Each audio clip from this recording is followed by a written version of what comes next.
Hello and welcome to Excel Point. In this tutorial, I'm going to show you how to create slicers and a pivot chart for a pivot table. In order to learn everything about this tutorial, please watch this video till the end.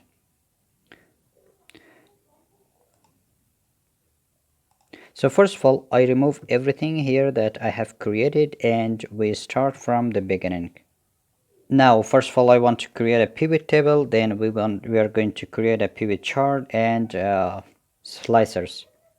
In order to create a pivot table, your cursor should be in any part of the data or the whole set of data should be selected.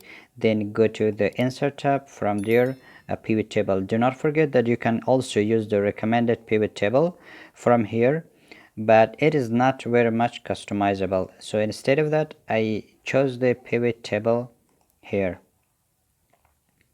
Here, which worksheet should be and where should be the location. I select here. You can also change the view of windows from here. I prefer this window. So the data will be summarized based on the rows and columns. So you have to choose which item should be put in rows and which item should be put in column.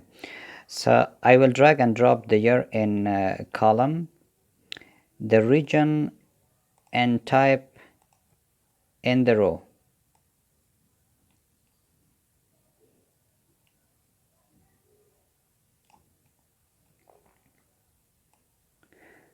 Okay, now what should be in values? Remember, try to include something in value that can be calculated. So the cells is a number. I will put it here.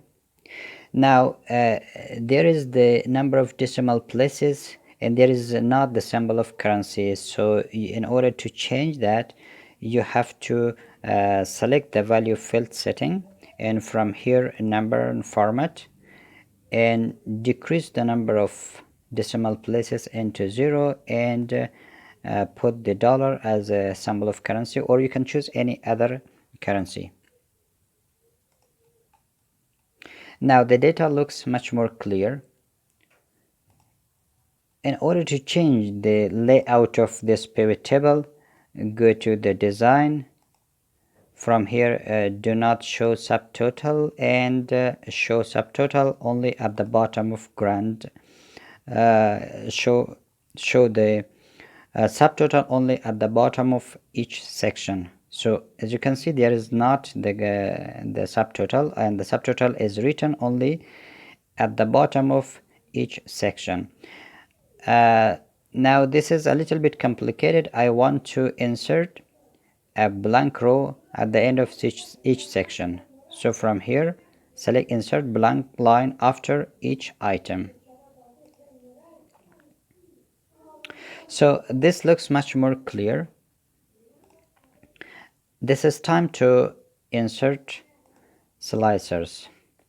First of all, your pivot table should be selected and go to the Analyze tab and insert slicers. I will select the year, the salesperson, the region and type for my slicers.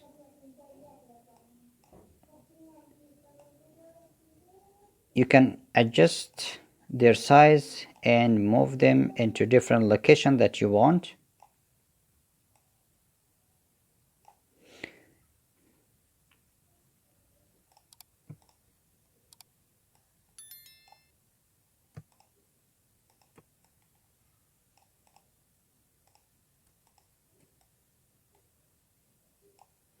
If you want to select two of them or all of them, you have to press the Ctrl and select them.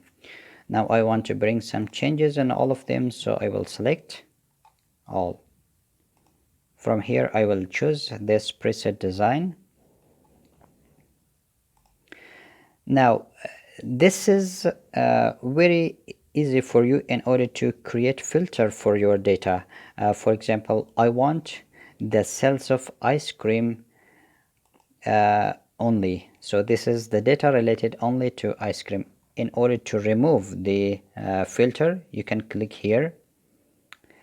If you want to select multiple item, then you have to choose this icon. For example, I want the sales of ice cream and frozen yogurt in different years and different region.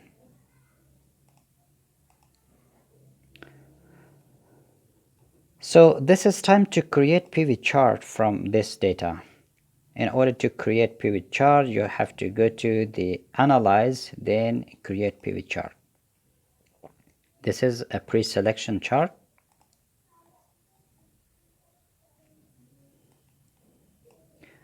I will resize it.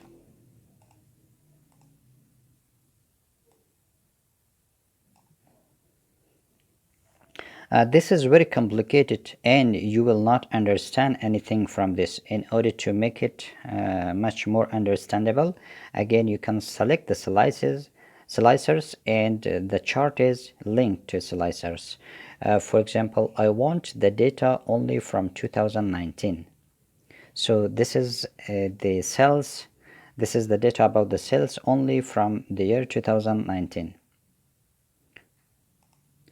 Or if you want to get the data, if you want to know the trend of sales of ice cream in different years only in central. So this data shows the sales of ice cream from 2019 to 2021 into a different region. As you can see that in 2019 the sales of ice cream was higher than 2020 and 2021. So based on your needs, you can choose the slicers and you can select the chart. Thank you for watching this tutorial. I hope this was useful for you.